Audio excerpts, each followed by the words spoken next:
Hi hello welcome to Shravana health tips. ప్రతి ఒక్కరికి పళ్ళు అనేవి చాలా ముఖ్యమైనవి. వాటిని రక్షించుకోవడం మన బాధ్యత. డెంటిస్ట్ డాక్టర్ రామ్మోహన్ గారిని అడిగి పళ్ళ గురించి ఎలాంటి జాగ్రత్తలు తీసుకోవాలో మనం ఇప్పుడు తెలుసుకుందాం. నమస్తే సార్. నమస్తే, నేను డాక్టర్ రామ్మోహన్ అండి, MDS in endodontics, root canal స్పెషలిస్ట్ని. పళ్ళల్లో పాచి పెరగకుండా ఉండాలంటే ఎలాంటి జాగ్రత్తలు తీసుకోవాలి సార్? పాచి పట్టకుండా ఉండాలంటే 2 times బ్రష్ చేసుకోవాలి. మార్నింగ్ బ్రష్ చేసుకోవాలి, నైట్ బ్రష్ చేసుకోవాలి. And we should do flossing also. ఇప్పుడు పాచి పట్టడం మెయిన్ కారణం వచ్చేసి పళ్ళ మధ్యలో ఆహారం అనేది ఇరుక్కుపోవడం. అది మనం క్లీన్ చేసుకోకుండా నైట్ తినేసి అట్లాగే పడుకుంటారు. చాలామంది they have the habit of morning brushing only. మనం నైట్ బ్రషింగ్ కూడా అలవాటు చేసుకోవాలి. నైట్ బ్రషింగ్ అలవాటు చేసుకుంటే ఈ గార పట్టడం అనేది 70 to 80% తగ్గిపోతుంది. అండ్ ఇంకోటి ఏంటంటే ఈ గార పట్టడం అనేది వీ కెనాట్ అవాయిడ్. ఎందుకంటే ఇవాళ రేపు మనం తినేదంతా సాఫ్ట్ ఫుడే తింటున్నాం. సో మనం మార్నింగ్ చేసి నైట్ చేసినా కూడా మధ్యలో we have lunch, we have snacks, evening snacks తింటాం. ఇవన్నీ కూడా స్టిక్ ఇవే. అందుకని మనము ఎంత బ్రష్ చేసినా కూడా గార పట్టడం అనేది వీ కెనాట్ అవాయిడ్. కాకపోతే ఏంటంటే వీ కెన్ మినిమైజ్. గార పట్టడం అనేది మినిమైజ్ చేసుకోవచ్చు. నైట్ పడుకునే ముందు బ్రష్ చేసుకుంటే కొంచెం వరకు తగ్గించుకోవచ్చు. And as I told before, మనం డెంటిస్ట్ దగ్గరికి వెళ్ళి క్లీనింగ్ అనేది చేయించుకోవాలి. Every 1 year or 6 months minimum చేయించుకుంటే మనం గార పట్టడం అనేది తగ్గించుకోవచ్చు. బ్రషింగ్ అనేది ఎప్పుడు చేసుకోవాలి సార్? అది తిన్న వెంటనే చేసుకోవాలా? మినిమం ఇంత సమయం అనేది ఉంటుందా సార్? బ్రషింగ్ అనేది కరెక్ట్గా చెప్పాలంటే తిన్న వెంటనే చేసుకోవాలి. ఎందుకంటే మనం తిన్న ఆహారం అంతా కూడా ఎంతవరకు అయితే మన నోట్లో ఉంటుందో అంతవరకు బ్యాక్టీరియా అంతా కూడా యాసిడ్ ప్రొడ్యూస్ చేస్తూనే ఉంటుంది. సో మనం తినే ఆహారం మన నోట్లో ఎంత తొందరగా కిందికి వెళ్ళిపోవడం, అంటే కడుపులోకి వెళ్ళిపోవడం, లేదంటే మిగిలిపోయిన దాన్ని మనం క్లీన్ చేసుకోవడం. అందుకని ఇంతకుముందు వాళ్ళు ఏం చేసేవాళ్ళంటే అంత అన్నం తినగానే బాగా పుక్కిలించేవాళ్ళు నీళ్ళు. మనకు అలవాటు పోయింది. యాక్చువల్గా నీళ్లు బుక్కిలించుకొని మంచిగా క్లీన్ చేసుకొని పెట్టుకునేవాళ్ళు. ఇప్పుడు ఏంటంటే మనము తినడము, నీళ్ళు తాగడం, వెళ్ళిపోవడం అంతే. ఆ నీళ్ళు కూడా తాగరు కొంతమంది అయితే. అట్లా నోట్లో ఫుడ్ ఉన్నందుకు ప్రాబ్లం అవుతుంది అనమాట గారబట్టడం. బ్రషింగ్ చేయడం ఇంపార్టెంట్, తిన్న వెంటనే చేసుకోవాలి యాక్చువల్గా అయితే. పుచ్చిన పంటిని ఖచ్చితంగా రిమూవ్ చేయాలా సార్? క్యాప్ అనేది పెట్టవచ్చా? అది డిపెండ్స్ ఆన్ ద స్టేజ్. అంటే పుచ్చి పన్ను ఆ పుప్పి అనేది ఏ స్టేజ్లో ఉంది అనే దాన్ని బట్టి ట్రీట్మెంట్ ఉంటుంది. ఇప్పుడు ఇంతకుముందు పుప్పి అనగానే పీకేసేవాళ్ళు పన్ను, అంటే చూసేవాళ్ళు కాదు, అంటే ఎనామిల్లో ఉందా డెంటిన్లో ఉందా అని. ఇప్పుడు ఇట్లా ఉందనుకోండి, ఈ మోడల్ చూసుకుంటే ఇందులో పుప్పి అనేది ఎనామిల్లో మాత్రమే ఉంది. జస్ట్ డెంటిన్ వరకు రీచ్ అయింది అంతే. ఇక్కడ ఒక్కోసారి పన్ను మధ్యలో కూడా రావచ్చు, 2 పళ్ళ మధ్యలో రావచ్చు, లేదంటే పన్ను సెంటర్లో రావచ్చు. ఇలా ఉన్నప్పుడు ఏంటంటే జస్ట్ ఈ బ్లాక్ అయిందంతా, ఈ పుప్పు అంతా తీసేసి జస్ట్ ఫిల్లింగ్ పెడితే సరిపోతుంది. అదే మనకి సెకండ్ స్టేజ్లో ఏంటి అంటే పుప్పి అనేది డెంటిన్ వరకే వెళ్ళి ఉంటుంది. ఇప్పుడు కూడా మనం ఫిల్లింగ్ చేసుకోవచ్చు. అయితే పేషెంట్కి ఈ స్టేజ్లో ఉన్నప్పుడు, ఎనామిల్లో ఉన్నప్పుడు, డెంటిన్లో ఉన్నప్పుడు అసలు పెయిన్ అనేది రాదు కాబట్టి అతను ఫిల్లింగ్ కోసం కూడా రాడు. పన్ను పుప్పి ఉన్నా కూడా, నల్లగా అయిపోయినా కూడా నాకు నొప్పి లేదు కదా అనేసి అసలు డెంటిస్ట్ దగ్గరికి రాడనమాట. ఈ స్టేజ్లో అనుకోండి జస్ట్ ఫిల్లింగ్ ఒక 10 నిమిషాల్లో అయిపోతుంది అనమాట. నొప్పి లేకుండా కూడా ట్రీట్మెంట్ అయిపోతుంది. ఈ స్టేజ్లో ఉన్నప్పుడు కూడా చేసుకోవచ్చు ఫిల్లింగ్. కానీ అతను ఎప్పుడు వస్తాడంటే ఈ స్టేజ్లో వస్తాడు. మొత్తం పన్నంతా సగం పన్ను పోయి నర్వు దాకా రీచ్ అయిపోయి అప్పుడు నొప్పి పుడుతుంది. ఈ స్టేజ్ నుండి ఎనామిల్లో ఉన్న పుప్పి ఈ స్టేజ్కి, అంటే ఈ సెకండ్ స్టేజ్ డెంటిన్ స్టేజ్ నుంచి ఈ పల్ప్ స్టేజ్ వరకు రావాలంటే మినిమం 3 years టైం పడుతుంది. 3 years వరకు కూడా పేషెంట్ అనేది అవాయిడ్ చేస్తూనే ఉంటాడు. ఎందుకు, నాకు నొప్పి లేనప్పుడు నేను ఎందుకు వెళ్ళాలి అనే ధోరణి ఉంటుంది అనమాట. అంటే స్టిల్ పీపుల్కి డెంటల్ అవేర్నెస్ వచ్చినా కూడా స్టిల్ నొప్పి లేనప్పుడు ఎందుకు అనే అపోహ, నొప్పి వచ్చినప్పుడే మనం డెంటిస్ట్ దగ్గరికి వెళ్ళాలి అనే అపోహ ఇంకా ఉంది చాలామందిలో. అది పోవాలి. ఎవ్రీ 6 months రెగ్యులర్ రొటీన్గా డెంటల్ చెకప్ అనేది చేయించుకోవాలి ప్రతి ఒక్కరూ కూడా.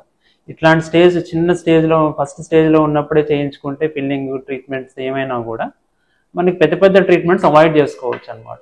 సో ఈ స్టేజ్లో ఉన్నప్పుడు ఇంకా మనకి ఓన్లీ ట్రీట్మెంట్ ఆప్షన్ అనేది రూట్ కెనాల్. ఇంకా రూట్ కెనాల్ అంటే ఇట్లా ఇది అనమాట. రూట్ కెనాల్ అంటే ఎప్పుడైతే మన పుచ్చి అనేది నర్వ్కి రీచ్ అవుతుందో అప్పుడు కింద రూట్ కింద ఇట్లా వాపు రావడము, పన్ను చిగురు వాపు రావడము, ఇందాక అడిగారు కదా చిగురు వాపు అనేది పళ్ళ ఇన్ఫెక్షన్ నుంచి కూడా చిగురు వాపు అనేది రావచ్చు అనమాట. ఇట్లా రూట్ దగ్గర ఎప్పుడైతే ఇన్ఫెక్షన్ వస్తుందో అప్పుడు చిగురు వాపు వస్తుంది. అప్పుడు రూట్ కెనాల్లో ఏం చేస్తామంటే పైనుంచి హోల్ చేసేసి ఇట్లా నీడిల్స్ పెడతాం, చిన్న నీడిల్స్ పెట్టి ఈ నర్వ్ అంతా తీసేస్తాం అనమాట. పన్ను లోపల సెంటర్లో ఉన్న నర్వ్ అంతా తీసేసి క్లీన్ చేసేసి అప్పుడు ఆర్టిఫిషియల్ వేరే ఫిల్లింగ్ పెడతాం అనమాట. ఫిల్లింగ్ పెట్టేసి ఈ పైన హోల్ అంతా క్లోజ్ చేసేసి అప్పుడు క్యాప్ వేస్తాం. అది రూట్ కెనాల్. ఇంత పెద్ద ప్రాసెస్ జరుగుతుంది అనమాట. ఎప్పుడైతే నర్వ్ ఎవరికి రీచ్ అయ్యిందో ఇన్ఫెక్షన్ అనేది అప్పుడు ఇంత పెద్ద ప్రాసెస్ చేయాలి. అదే మనకి ఫస్ట్ స్టేజ్లో ఈ స్టేజ్లో ఉన్నప్పుడు వస్తే ఫిల్లింగ్తో సరిపోతుంది, సెకండ్ స్టేజ్లో వచ్చినా కూడా ఫిల్లింగ్తో సరిపోతుంది అనమాట. పుచ్చిపోయిన పంటిని రిమూవ్ చేసిన తర్వాత ఎలాంటి జాగ్రత్తలు తీసుకోవాలి సార్? పుచ్చిపోయిన పళ్ళని రిమూవ్ చేసిన తర్వాత అతను వేడివి అసలు తినకూడదు. 3 days వరకు వీ షుడ్ టేక్ కేర్. ఎందుకంటే ఎప్పుడైతే మనం పన్ను తీసేస్తామో అక్కడ రక్తం అనేది ఒక బాల్ క్లాట్ అయి ఉంటుంది. రక్తం అనేది ఆ క్లాట్ అనేది డిస్టర్బ్ అవ్వకూడదు అనమాట. అంటే అతను అటువైపు బ్రష్ చేయడం కానీ ఎక్కడైతే మనం పన్ను తీసామో లెఫ్ట్ సైడ్ తీస్తే లెఫ్ట్ సైడ్ బ్రషింగ్ అనేది అసలు చేయకూడదు అనమాట. నీళ్ళు పుక్కిలిచ్చడం కానీ, వేడి తీసుకోవడం కానీ, గట్టిది తినడం కానీ ఏది చేయకూడదు. అంటే ఎటువంటి డిస్టర్బెన్స్ అటు వాటి వైపు అనేది జరగకూడదు అనమాట. సిగరెట్ స్మోకింగ్ అనేది ఆపేసేయాలి. వేడి వల్ల క్లాట్ అనేది కరిగిపోతుంది. ఎప్పుడైతే క్లాట్ కరిగిపోతుందో అప్పుడు ఆ చిగురు అనేది మూసుకుపోవడం జరగదు. ఇంకా అప్పుడు సివియర్ పెయిన్ అనేది వస్తుంది అనమాట. So patient should avoid hot foods, patient should avoid brushing on that side and hard తినడం, గట్టి తినడం, స్మోకింగ్ అనేది ఆపేసేయాలి. మినిమం ఒక 3 days వరకు ఇవన్నీ పాటించాలి జాగ్రత్తలు. అప్పుడు హీలింగ్ అనేది ఫాస్ట్గా జరుగుతుంది. పేషెంట్ కూడా పెయిన్ అనేది అసలు ఉండదు అనమాట పన్ను తీసిన తర్వాత. పళ్ళు క్లీనింగ్ అనేది రూట్ కెనాల్ అన్నారు కదా సార్, ఆ రూట్ కెనాల్ అనేది ఎన్నిసార్లు చేయించుకోవాలి, ఎలాంటి సందర్భాల్లో చేయించుకోవాలి సార్? ఇంతకు ముందు రూట్ కెనాల్ అనేది 3 to 4 visits ఉండేది. పన్ను హెల్దీగా ఉన్నా, అంటే ఎనామిల్లో పన్ను వరకే ఇన్ఫెక్షన్ ఉన్నా కూడా 3 visits పిలిచేవాళ్ళు. అంటే అప్పుడు బై హ్యాండ్ చేసేవాళ్ళు అనమాట. ఓన్లీ హ్యాండ్ ఫైల్స్ వాడి, ఇప్పుడు ఈ నీడిల్స్ చూపించాను కదా, ఈ నీడిల్స్ అనేవి అప్పుడు హ్యాండ్తో వాడేవాళ్ళు అనమాట. అప్పుడు 3 visits ఉండేది. ఇప్పుడు ఏంటంటే రోటరీ వచ్చేసింది, అంటే మెషిన్తో క్లీన్ చేస్తున్నారు అనమాట. ఇదంతా కూడా ఈ నర్వ్ అంతా కూడా మెషిన్తోనే తీస్తున్నాం అనమాట ఇప్పుడు.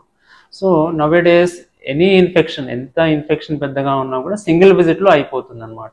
అదే మనకి ఇన్ఫెక్షన్ కింది వరకు ఉండి పెద్దగా ఉందనుకోండి, అప్పుడు పెరియాపికల్ యాప్సెస్ అంటాం. అంటే బోన్లో యాప్సెస్ ఇట్లా పస్ వచ్చేసి వాపు వచ్చేసి ఉన్నప్పుడు మాత్రం రూట్ కెనాల్ అనేది మినిమం 3 to 4 visits పడుతుంది. ఇన్ఫెక్షన్ పెద్దగా ఉంటుంది, చిగురు వాపు వచ్చేసి అప్పుడు 3 to 4 visits పడుతుంది ఇన్ఫెక్షన్ తగ్గడానికి.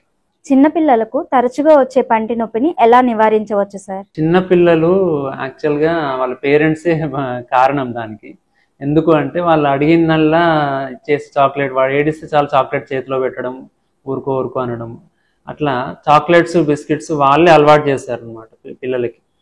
సో దానివల్ల ఏంటంటే పళ్ళకి అంటుకొని పోయి స్టిక్కీ ఫుడ్స్ ఎక్కువ తింటున్నారు. ఐస్ క్రీమ్స్ అని, చాక్లెట్స్ అని, స్టిక్కీ కేకులని, ఈ బర్గరు, పిజ్జా, ఇవన్నీ స్టిక్కీ ఫుడ్స్ అనమాట. ఈ ఫాస్ట్ ఫుడ్స్ అన్నీ స్టిక్కీ ఫుడ్సే. సో బేకరీ ఐటమ్స్ ఎక్కువ వాడుతున్నాం మనం. దానివల్ల ఏమవుతుంది అంటే ఈ స్టిక్కీ ఫుడ్ వల్ల యాసిడ్ ఎక్కువ ప్రొడ్యూస్ అవుతుంది. యాసిడ్ ప్రొడ్యూస్ అయ్యి పుప్పి పళ్ళు అనేది కామన్గా చిన్నపిల్లల్లో ఇంకెక్కువ కనబడుతుంది ఇవాళ రేపు. అదే కారణం. సగం విరిగిన పన్నుకి ఎలాంటి ట్రీట్మెంట్ తీసుకోవాలి సార్? సగం విరిగిన పన్నుకి ఇప్పుడు అది ఏ లెవెల్లో విరిగింది అనేది చూడాలి. ఇప్పుడు ఇది చూసుకున్నారనుకోండి, ఎనామిల్ పోయిందా, డెంటిన్ వరకు పోయింది, పల్ప్ ఎక్స్పోజ్ అయ్యిందా, సగం విరిగిందా, మొత్తం పన్నే వచ్చిందా అనే దాన్ని బట్టి ట్రీట్మెంట్ ఉంటుంది అనమాట. ఇవన్నీ గ్రేడ్స్ ఆఫ్ ఫ్రాక్చర్ అనమాట in the teeth. Only enamel వరకే పన్ను విరిగిందంటే మనం కాంపోజిట్ అని ఒక ఫిల్లింగ్ ఉంటుంది. ఆ ఫిల్లింగ్తో we can fill it back. మళ్ళీ పన్ను షేప్ తెచ్చేసుకోవచ్చు. మనం ఎంతవరకు పన్ను విరిగిందో అంతవరకు పన్ను షేప్ తెచ్చుకొని we can do the filling. అదే మనకి డెంటిన్ వరకు పోయిందంటే కూడా ఫిల్లింగ్ చేసుకొని వీ కెన్ డూ. కానీ ఎప్పుడైతే పల్ప్ ఎక్స్పోజ్ అయిందో, లోపల ఈ నర్వ్ ఎక్స్పోజ్ అవుతుందో, అప్పుడు మాత్రం we have to do root canal treatment. Root canal treatment చేసేసి అప్పుడు క్యాప్ వేసుకోవాల్సి వస్తుంది. పన్ను చాలా డీప్గా చిగురు వరకే విరిగింది అనుకోండి, అప్పుడు అట్లాంటి టైంలో మనము మధ్యలో పోస్ట్ అని పెడతాం అనమాట. పోస్ట్ పెట్టేసి దాన్ని బిల్డప్ చేసుకొని అప్పుడు సపోర్ట్ ఉండదు, క్యాప్కి సపోర్ట్ ఉండదు కాబట్టి మధ్యలో మనము స్క్రూ లాగా పెడతాం. ఇట్లా ఈ స్క్రూ లాగా ఈ పన్నులో పెడతాం. పన్నులో పెట్టి దాని చుట్టూ బిల్డప్ చేసుకుంటాం సిమెంట్ ఫిల్లింగ్తోని. అప్పుడు సపోర్ట్ తెచ్చుకొని అప్పుడు క్యాప్ వేస్తాం రూట్ కెనాల్ చేసేసి. ఆ పన్నుకి మొత్తం పన్నే పోతుంది. ఒక్కొక్కసారి ఏమవుతుంది అంటే మొత్తం పన్ను ఊడిపోయి వచ్చేస్తాయి చేతిలోకి, దెబ్బ తాకింది అనుకోండి, లేదంటే కింద పడ్డారనుకోండి మెట్లు దిగుతూ, లేదంటే రోడ్డు పైన నడుస్తూ కాలు జారి కింద పడితే ఒక్కోసారి ఏమవుతుంది పళ్ళు మొత్తం ఊడిపోయి బయటకు వచ్చేస్తుంది. ఎవల్షన్ అంటాం దాన్ని. అట్లాంటప్పుడు ఏం చేయాలి అంటే పేషెంట్ అనేది ఆ పన్ను నోట్లోనే పెట్టుకోవాలి. చెంప ఇట్లా చిగురులో మధ్యలో ఇట్లా ఈ చెంపకి పెట్టుకొని ఇమ్మీడియట్గా he should rush to the dentist. అప్పుడు మనం ఏం చేస్తామంటే ఆ ఊడిపోయిన పన్నుని మళ్ళీ అదే సాకెట్లో పెట్టేసి వీళ్ళు ఇది స్టెబిలైజ్ చేస్తాం ఆ పన్నుని. ఇట్లా మొత్తం బయటకు వచ్చిన పన్నుని you can do the stabilization. ఆ పన్ను అట్లాగే అటాచ్ అయిపోతుంది. మళ్ళీ లేదు మనం అట్లాగే డ్రైగా పెట్టేసామనుకోండి, అప్పుడు we can not do anything. ఇంకా దాన్ని మళ్ళీ ఇంకా ఏం చేయలేము. ఇంప్లాంట్ మళ్ళీ వేరేదో ఇంకా బ్రిడ్జ్ వేసుకోవడం జరుగుతుంది. అట్లా ఇమ్మీడియట్ అటెన్షన్ అనేది ఉండాలి.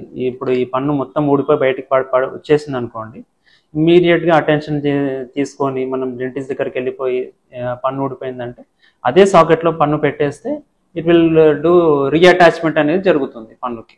పళ్ళకి ఒకసారి క్యాప్ పెట్టించిన తర్వాత మళ్ళీ క్యాప్ అనేది చేంజ్ చేసుకోవాలా సార్? క్యాప్స్ మార్చడం అనేది ఏమి ఉండదండి. ఎప్పుడైతే ఒకసారి మనము ఫిక్స్ చేస్తామో క్యాప్ని పర్మనెంట్గా అట్లాగే ఉంటుంది. ఓన్లీ కేర్ ఏం తీసుకోవాలంటే మనము న్యాచురల్ పళ్ళ మీద కొరికినట్టు దాని మీద గట్టిగా కొరకొద్దు. కొరికితే ఏమవుతుందంటే ఒక్కొక్కసారి క్యాప్ అనేది విరిగిపోవడం అనేది జరగవచ్చు అనమాట. సో ఎప్పుడైతే మనం ఆర్టిఫిషియల్ క్యాప్ అనేది పెట్టినామో పేషెంట్ జాగ్రత్తగా దాన్ని చూసుకోవాలి. గట్టిగా దాని మీద కొరకడం అనేది చేయకూడదు. ఒకసారి పన్నుని తీయించిన తర్వాత పళ్ళని పెట్టించుకోవాలా? పెట్టించుకోకపోతే ఏమవుతుంది సార్? Good question. ఇప్పుడు పన్ను తీసిన తర్వాత చాలా మంది నేను ఎందుకు పెట్టించుకోవాలి, నాకు అవసరం లేదు అని అనుకుంటారు. అట్లా కాదండి. ఎప్పుడైతే మనము కింద పన్ను తీసేసామో, కింద పన్ను తీసేసినప్పుడు ఆ పక్క పళ్ళు అనేవి ఆ ప్లేస్లోకి వంగిపోవడం జరుగుతుంది. దాని పైన పన్ను అనేది కిందికి జారడం జరుగుతుంటుంది అనమాట. అప్పుడు ఏమవుతుందంటే ఆ స్పేస్ అనేది క్లోజ్ అయిపోతుంది, పన్ను మధ్యలో ఉన్న స్పేస్. ఇప్పుడు మీరు ఈ మోడల్లో చూసుకుంటే ఈ పేషెంట్కి ఇది చూడండి, ఈ పన్ను లేదు మధ్యలో. పన్ను లేనప్పుడు అతను పెట్టించుకోవడానికి చాలా డిలే చేశాడు అనమాట. డిలే చేసినప్పుడు ఏమైంది, ఈ వెనకాల పన్ను అనేది వంగిపోయింది. మొత్తం ఈ గ్యాప్లోకి కనబడుతుంది కదా, ఈ గ్యాప్లోకి వంగిపోయింది. ఎందుకు వంగిపోయింది అంటే పన్ను ఇమ్మీడియట్గా రీప్లేస్ చేయించుకోలేదు పేషెంట్. సో ఇట్లాంటి స్పేస్ క్లోజర్ అనేది జరుగుతుంది అనమాట పన్ను పెట్టేయకపోతే ఇమ్మీడియట్గా. అదే పై పన్ను కిందికి వచ్చేస్తుంది. అప్పుడు గ్యాప్ క్లోజ్ అయిపోతే చాలా కష్టం అవుతుంది. పైదానికి కూడా క్యాప్ వేసి దాని పైకి జరిపి క్యాప్ వేసి అప్పుడు మళ్ళీ క్యాప్ క్రియేట్ చేసుకొని చేయాల్సి వస్తుంది. అది ఇప్పుడు ఈ పేషెంట్కి ఇట్లా పెట్టినాం అనమాట క్యాప్, బ్రిడ్జ్. దీన్ని బ్రిడ్జ్ అంటాం. పంటికి సిమెంట్ పెట్టించుకోవాలంటారు కదా సార్, అది ఏ సమయంలో పెట్టించుకోవాలి? సిమెంట్ అనేది నేను ఇందాక మీకు చూపించినట్టు ఎప్పుడైతే పుప్పి అనేది ఎనామిల్లో ఉంటుందో అప్పుడు ఇదంతా క్లీన్ చేసి ఫిల్లింగ్ అనేది చేస్తాము.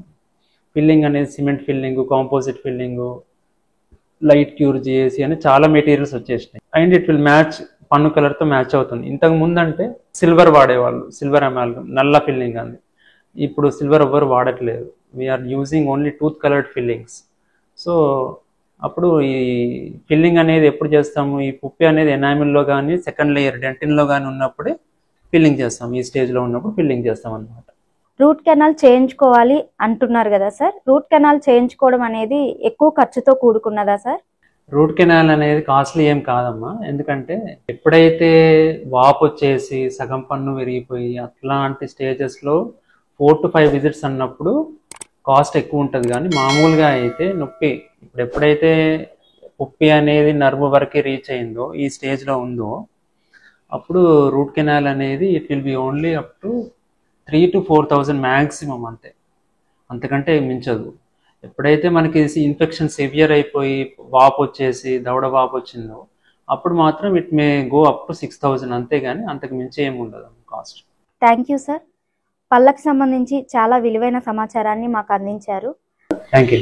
ఇప్పుడు పళ్ళకి సంబంధించిన విషయాల్ని తెలుసుకున్నారు కదా, మీకు ఏమైనా డౌట్స్ ఉంటే కామెంట్ రూపంలో తెలియచేయండి. Please like, share, subscribe Shravana health tips. Thank you.